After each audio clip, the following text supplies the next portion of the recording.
va commencer cette toute première journée à explorer Pittsburgh. On va tout de suite partir pour Downtown Pittsburgh. On va aller voir tous ces immenses buildings, ces gros bâtiments qui sont bien plus gros que tout ce qu'on peut trouver chez nous. Je me réjouis déjà, prendre des belles photos. Et je mettrai tout ça sur Instagram. La petite séquence, direction Downtown.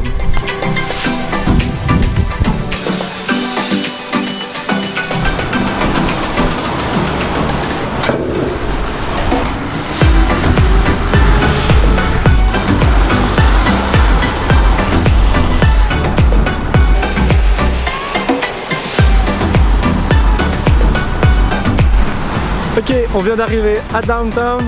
Juste ici, on se trouve à Point State Park.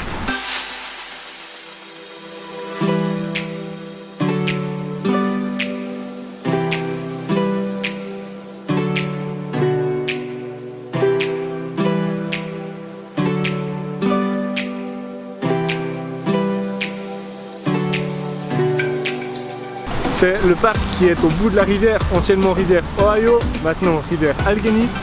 À cet emplacement même, au XVIIIe siècle, il y avait un fameux fort, le fort Pitt, qui servait à protéger toute la partie de la ville et protéger la rivière. C'est un fort construit par des Anglais et des Américains. Il était géré par un roi anglais. Et juste à l'entrée de la ville de Pittsburgh, où on peut voir tous les bâtiments, il y avait un immense jardin. Et ce jardin permettait de nourrir toute la population de Pittsburgh. Actuellement, on a des grands buildings avec plein de bureaux et des bâtiments. Voilà.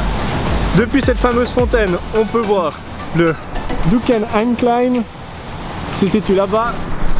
On va aller faire un petit tour et on peut aussi aller voir le Heinz Stadium qui est de l'autre côté de la rivière, stade de football américain.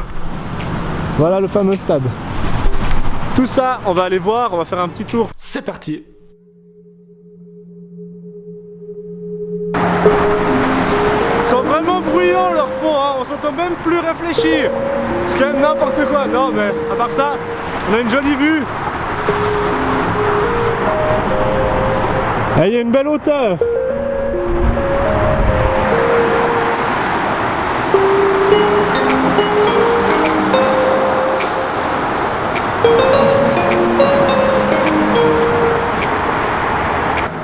Bon, bonne nouvelle, apparemment le stop c'était pas pour moi, hein. J'ai dû me tromper à quelque part en lisant les panneaux, j'ai pas lu sur la bonne piste, c'est tout.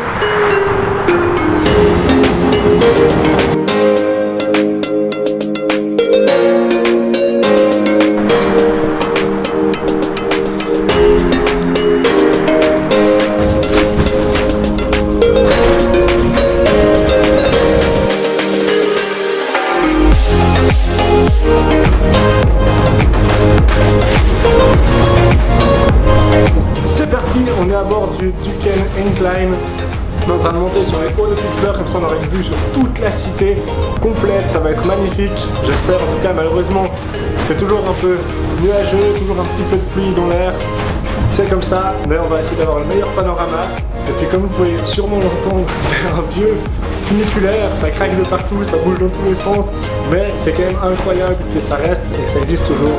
Donc on se retrouve tout en haut pour admirer le panorama. A tout de suite.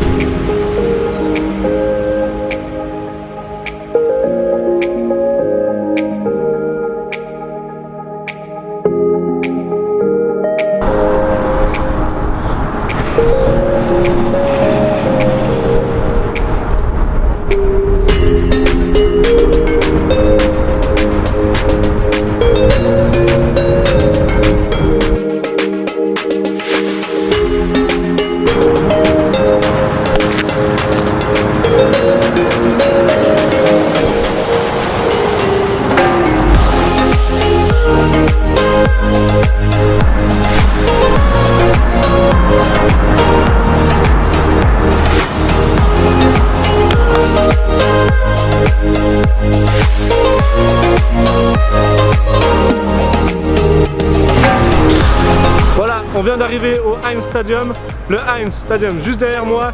Malheureusement, on va pas pouvoir accéder plus proche que ça, juste parce qu'il est fermé à tout public en dehors des matchs. Le match, j'y vais en voir un le 8 novembre, c'est tout soudain, donc vous pouvez voir l'intérieur si j'ai le droit de prendre une caméra avec moi, sinon, ma foi, tant pis. Là, on va retourner gentiment sur Downtown et on va aller manger. Prêt ?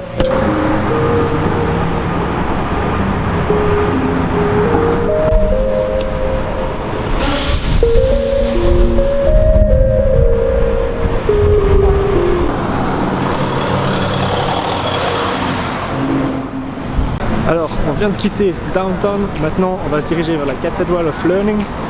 On va aller voir, c'est un des bâtiments de l'université de Pittsburgh. On peut aller dedans, on peut aller jusqu'au 36e étage. On va essayer d'aller voir si on peut avoir un peu de vue, quelque chose comme ça. Et on verra bien ce qu'on y trouve.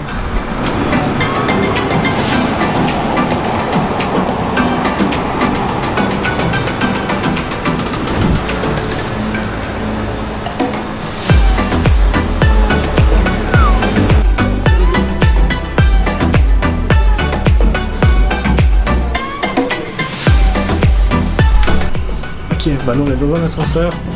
On va monter tout d'abord tout en haut de la Cathedral of Learning. C'est un immense bâtiment. Et tout en bas, il y a une bibliothèque avec toutes les salles de classe. On va voir ça après, voir un peu ce que ça donne d'étudier à l'université à Pittsburgh.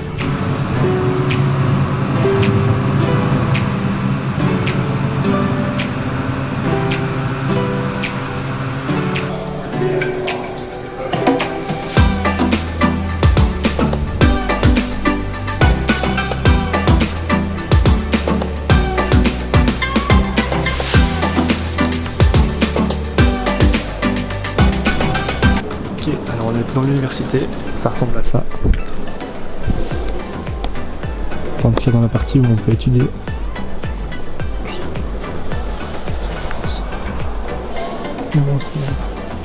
Au plafond. Et on va ressortir avant de se faire mettre dehors, ce sera beaucoup plus simple. Direction sortie.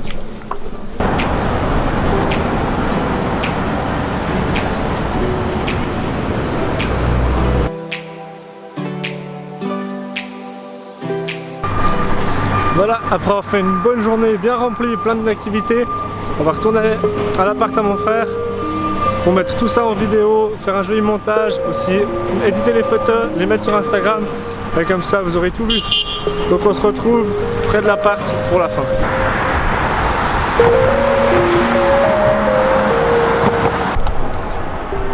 Ah, et un petit point, si tout d'un coup vous êtes fatigué et que vous voulez prendre le bus, il y a tout plein de bus dans Pittsburgh.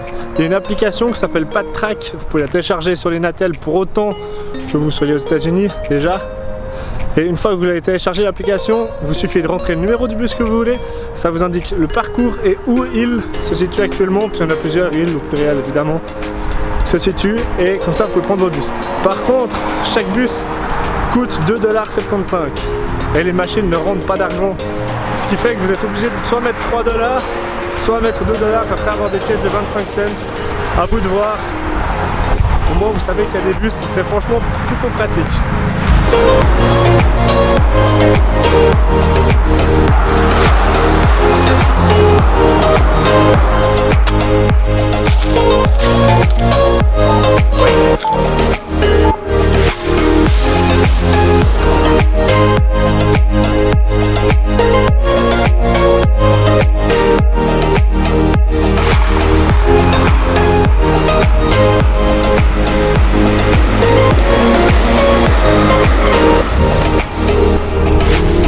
Voilà, avant d'arriver à l'appartement, on va terminer ce vlog ici.